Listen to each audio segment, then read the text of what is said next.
사무엘상 4장 12절 말씀 제가 먼저 공독합니다. 당일에 어떤 베냐민 사람이 진영에서 달려나와 자기 옷을 찢고 자기의 머리에 티끌을 덮어쓰고 실로에 이르니라. 그가 이를 때는 엘리가 길 옆 자기의 의자에 앉아 기다리며 그의 마음이 하나님의 괴로 말미암아 떨릴 즈음이라. 그 사람이 성읍에 들어오며 알림에 온 성읍이 부르짖는지라. 엘리가 그 부르짖는 소리를 듣고 이르되 이 떠드는 소리는 어찌 됨이냐. 그 사람이 빨리 가서 엘리에게 말하니 그때 엘리의 나이가 98세라. 그의 눈이 어두워서 보지 못하더라. 그 사람이 엘리에게 말하되 나는 진중에서 나온 자라. 내가 오늘 진중에서 도망하여 왔나이다. 엘리가 이르되 내 아들아 일이 어떻게 되었느냐. 소식을 전한 자가 대답하여 이르되 이스라엘이 블레셋 사람들 앞에서 도망하였고 백성 중에는 큰 살육이 있었고 당신의 두 아들 홈니와 비느하스도 죽임을 당하였고 하나님의 교회는 빼앗겼나이다. 하나님의 교회를 말할 때에 엘리가 자기 의자에서 뒤로 넘어져 문 곁에서 목이 부러져 죽었으니 나이가 많고 비대한 까닭이라. 그가 이스라엘의 사사가 된 지 40년이었더라.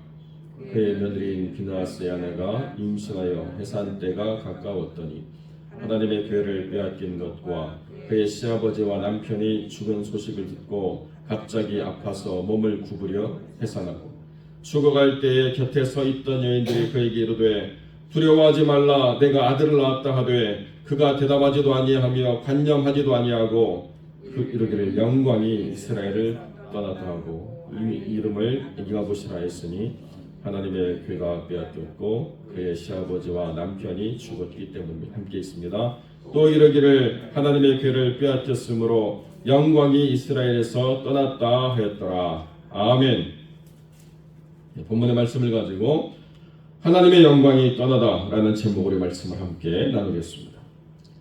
그날의 전투가 얼마나 참혹했는지 성경이 다 설명하고 있지 않지만 그 소식을 전하는 자가 와서 분명하게 전달하는 바 이스라엘이 도망했고 백성에게는 살육이 있었고 당신의 두 아들은 죽었고 하나님의 교회는 빼앗겼다라고 분명하게 전달해 줍니다. 그 심판이 얼마나 두렵고 떨리는 심판이었는가. 소식을 전하는 자가 여유롭게 천천히 자기 마음 돌보면서 그렇게 와서 소식을 전한 게 아니고 에벤에셀이라고 하는 이스라엘이 진친 그곳에서부터 실로까지 거의 마라톤 풀코스예요. 거의 40km 가까이 되는 그 길을 옷을 찢고 머리에 티끌을 뒤집어 쓰고 죽으라고 달려와서 이 소식을 전했다는 것입니다.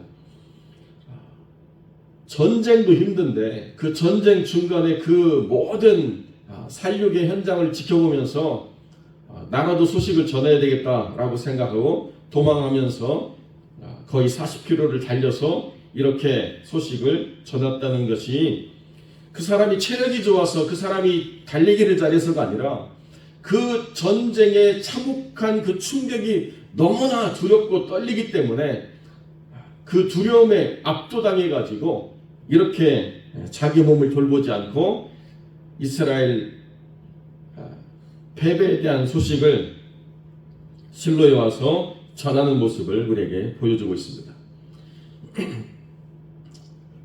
하나님의 교회를 가지고 나갔을 때에 이미 엘리의 마음은 두렵고 떨리는 마음이 있었습니다. 하나님의 언약궤 때문에 늘 마음이 신경을 쓰는 거예요. 엘리가 알고 있는 거죠. 이렇게 하나님의 교회를 들고 나가는 것이, 그리고 자기가 하나님의 교회와 동행하지 않은 것이, 그리고 하나님의 교회를 가지고 나가는 이 무리들이 과연 하나님과 동행하고 있는가에 대해서 자기도 확신이 없는 것입니다.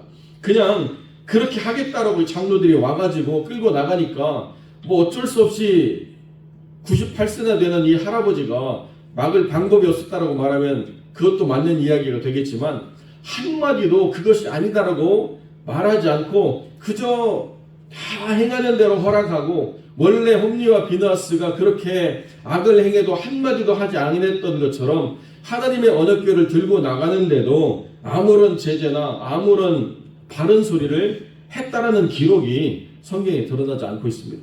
단지 행여 잘못될까 하는 염려와 근심으로 마음이 떨렸다, 이것밖에는 없는 거죠. 그러니까 우리가 하나님과 함께 한다라고는 확신도 주지 못하고, 하나님의 언약궤가 우리와 함께 있기 때문에 하나님이 우리를 이기실 것이라고 하는 어떤 감동도 없고, 그냥 형식만, 그냥 모양만 갖추면 그러면 무언가 이루어질까라고 생각하는 사람들의 생각, 사람들의 그 논리에 모든 것이 진행이 되어가지고 그 누구도 그 모든 생각에 문제 제기를 하지 않고 이것이 아니다라고 말하는 사람이 단 한 명도 없었다는 것입니다. 사무엘에게도 하나님이 말하지 않게 하시고, 사무엘 이전에 등장했던 하나님의 사자도 이야기하지 않게 하시고, 이러한 모든 실패에 대해서 하나님이 아예 언약궤라고 하는 것에 담아뒀던 그 영광을 하나님이 드러내시지 않고 침묵하시는 일들을 하나님이 보여주셨다. 그로 말미암아서 이스라엘은 완전히 패퇴했고, 하나님 언약궤는 블레셋에게 뺏기는 그런 일이 일어나는 거죠. 어제도 말씀드렸지만은 예레미야 7장에 보면 이 실로라고 하는 곳이 하나님의 영광이 떠남으로 말미암아 얼마나 비참하게 되었는가라고 하는 그 증거의 도시가 되어버리고 말았다는 것입니다. 하나님의 영광이 있었지만은, 하나님의 말씀이 있었지만은 하나님의 말씀에 순종하지 않는 자들이 하나님을 이용하려고 하다가 하나님의 심판을 받아서 완전히 부끄러움과 실패의 롤모델이 된 도시로 예레미야가 계속 이야기하고 있다는 것이죠.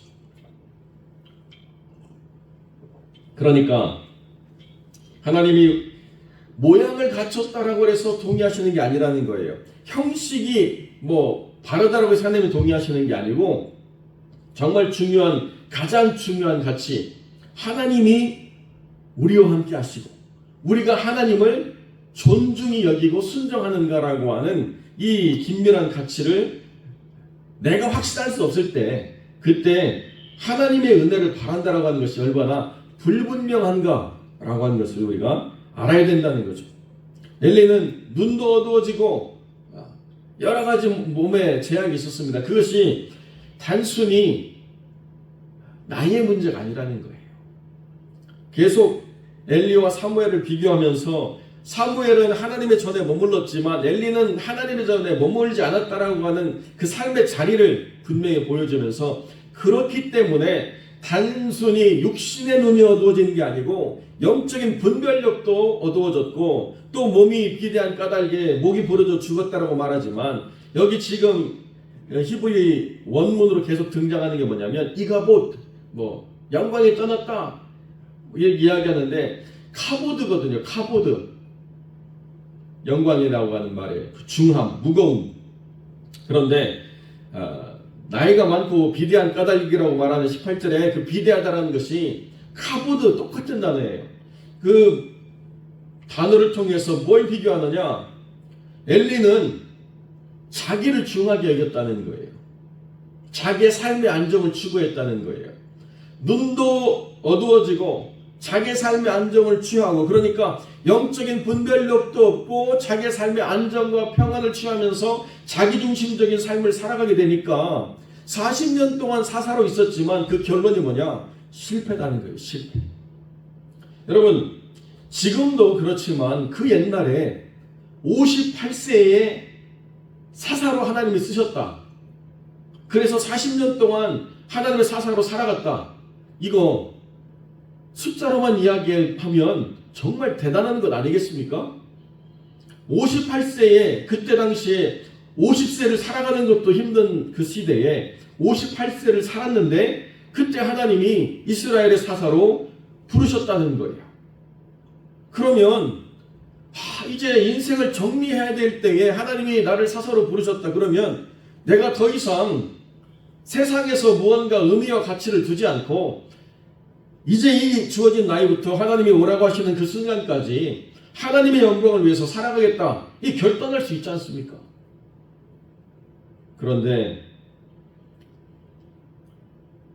하나님의 영광을 추구하지 않고 자기의 영광을 추구하면서 점점 자기가 무거워졌다는 거예요. 자기가 무거워졌다는 이야기는 순종하지 못하게 됐다는 것입니다. 그러니까 영적인 분별도 없어지고 하나님의 말씀에 순종하지도 않고 형식만 있고 자리만 있고 이름만 있고 명예만 있고 이러니까 하나님께서 그 뜻을 돌이킬 수가 없다는 거죠. 그 무엇으로도 엘리의 집에 하나님의 심판을 돌이킬 수가 없다. 하나님이 그렇게 분명히 말씀하시고 계시다는 거죠. 그래서 하나님의 심판 임함으로 말미암아 모든 것이 한순간에 완벽히 무너져 버리는 하나님의 준엄한 심판의 결과를 보는 것입니다.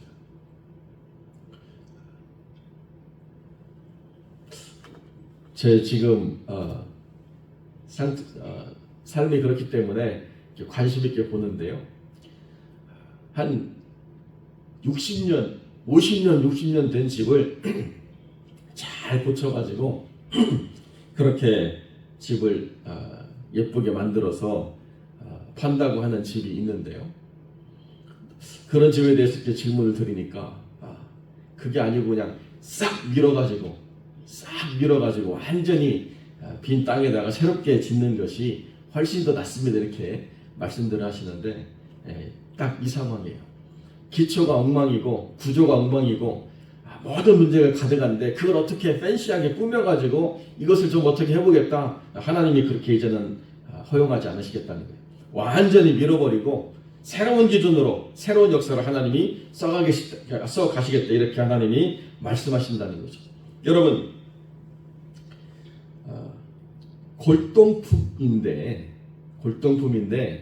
정말 오래된 골동품인데 아무런 가치가 없는 것이 우리나라에 있습니다. 그게 뭐냐? 마패예요. 마패.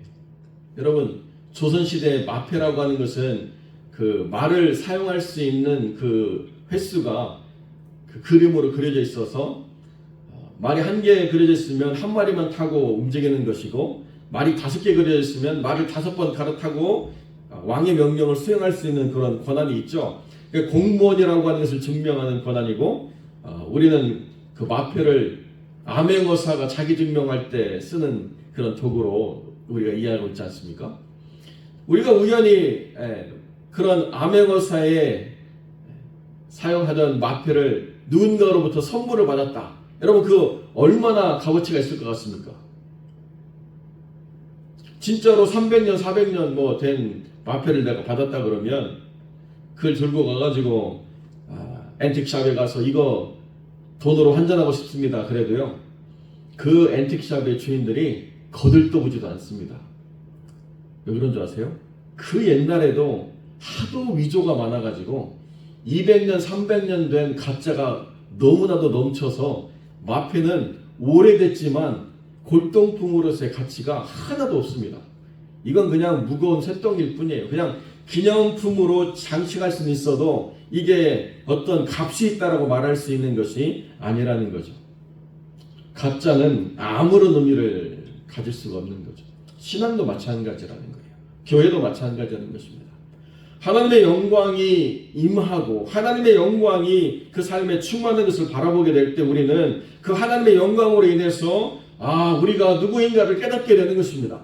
우리가 하나님의 임재를 경험하는 예배가 있고 우리의 기도 가운데 하나님의 말씀하시는 응답하심이 있고 그 기도가 성취되는 것을 우리가 경험하면서 하나님이 우리 가운데 계시다라고 하는 확증을 우리가 가질 수 있는 것이죠. 그리고 우리의 영혼이 정결케 됨으로 말미암아 그 이전에 행할 수 없었던 하나님의 말씀을 우리가 실천하려고 하는 마음에 자원함이 있고 또 그것이 성취되기도 하는 역사를 우리가 경험하면서 우리가 누구인가를 증명하게 된다는 거죠. 아무리 형식을 갖추고 아무리 모양을 갖추고 아무리 무언가 있어도 하나님이 그 가운데서 함께 하시지 않으면 하나님이 임하시지 않는 예배, 하나님이 임재하시지 않는 교회, 이건 다 무의미한 거라는 거예요. 거기서 어떤 직분을 받고 거기서 어떤 역할을 하고 거기서 무언가를 자랑하고 아무런 의미가 없다는 것입니다. 교회에 하나님의 영광이 임하지 않을 수 있나요? 네, 가짜가 너무 많거든요. 진짜가 아닌 가짜로 가득한 곳이 너무나도 많습니다. 그러니까 교회가 세상을 이길 수가 없는 거예요. 블레셋과의 이 영적 전쟁에서 이스라엘이 철저하게 패배한 것도 그들이 하나님과 동행하는 삶이 없었기 때문인 것처럼 지금 이 시대를 살아가는 교회도 마찬가지라는 것입니다.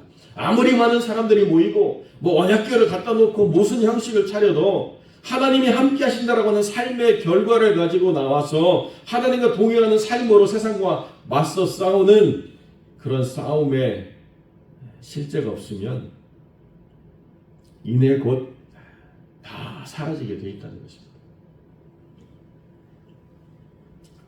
제가 미국에 왔을 때 크다라고 말하는 교회들이 참 많은 아픔들을 겪었는데요. LA 아주 큰 교회에 수천만 달러의 가치를 갖는 교회 빌딩이 싸움의 근원이 돼가지고 온갖 사람들이 다 그 싸움에 관심을 갖고 여러 가지로 그렇게 혼란스러운 시간을 보냈습니다. 결국 그 큰 건물, 그 땅 누가 갖게 됐느냐? 사람들은 거기에 관심이 있었는지 모르겠지만 얼마나 하나님의 영광이 없는 사람들이 가득했으면 그 하나님의 거룩한 뜻대로 사용되어져야 할 주님에게 바쳐진 그 땅이, 그 건물이 돈으로 환산이 되고 돈에 미친 사람들이 그것에 온갖 싸움을 벌이고 온갖 부끄러운 일들을 행하는 것이 이게 정말 합당한 것인가? 참 참담하죠. 그래도 거기에서 유익을 누린 사람들은 아주 자기들이 잘했다라고 생각하며 살아가는 것 아니겠습니까? 여러분, 멸망에 가정한 것이 거룩한 것에 선 것을 보거든 우리는 돌이켜야 됩니다. 우리가 하나님의 영광이 없는 예배를 드린다? 두렵고 떨리는 일이죠. 우리가 하나님의 임재가 없는 교회에서 생활한다? 무서운 일입니다. 하나님의 말씀이 바로 전달되어지지 않고 하나님의 말씀을 인간의 해석과 방법으로 오염시키고 하나님의 영광을 조롱하고 하나님을 제대로 믿는 사람들을 모욕주고 이런 세상 속에서 우리가 살아가고 있기 때문에 더 잘 분별해야 되는 거예요. 하나님의 언약궤가 있기 때문에 형식이 갖춰져서 교회라고 말할 수 있는 것이 아니라는 거죠. 어떤 형식이 있기 때문에 교회가 아니고 하나님이 계시기 때문에 교회여야 된다는 사실을 우리는 더 깊이 생각하고 더 확실하게 분별할 수 있어야 된다는 것입니다. 엘리처럼 사사라고 하는 이름은 받았지만은 영적인 분별력은 사라지고 자기의 영광을 취하다가 자기와 함께 속한 모든 사람들이 다 멸망을 당하는 그 어리석은 삶의 본을 보면서 우리가 깨어나야 된다는 거죠. 혹시라도 우리가 이런 부분이 있는지를 두려운 마음으로 우리가 살펴보고 우리 스스로가 만족하는 대로, 우리 스스로가 불편함이 없는 대로, 우리 스스로가 원하는 대로, 우리 스스로가 타협한 대로, 우리 스스로가 변하지 않아도 괜찮다라고 생각한 대로 살아가는 삶에 그 누구도 아니라고 말하는 사람이 없다고 한다면 화로다. 나는 망하게 되었다. 우리가 생각해야 된다는 거죠. 그 엘리의 며느리가 아들을 낳았는데요. 아니 이스라엘 사람들은 아들을 낳는다라고 하는 것이 가장 큰 그 여인으로서 장일이라고 칭찬받는 시대를 살았는데 아들을 낳았는데 아무런 관심이 없고요. 그 아들의 이름을 이 가보드 영광이 어디로 갔는가 이렇게 이름을 짓고 끝났다는 거예요.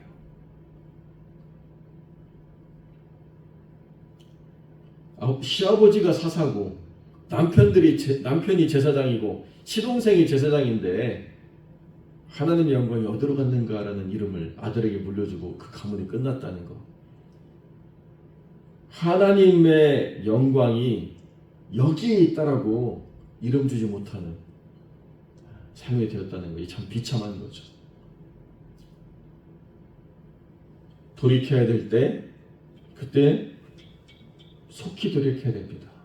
머무름의 자리에서 떨쳐 일어나라고 말할 때 일어나 내 자리를 들고 걸어가라고 주님이 말씀하실 때 민기적거리는 게 아니고 즉시로 그 자리를 떨쳐 일어날 때 그 모든 속박으로부터 그 모든 억압으로부터 우리가 나음을 입는 것처럼 하나님께서 그 영광으로 우리에 임하시고 우리에게 말씀하실 때 그 음성을 듣고 순종하는 믿음의 사람들이 되어서 하나님의 영광을 드러내는 거룩한 백성들이 되시기를 주님의 이름으로 간절히 축원드립니다.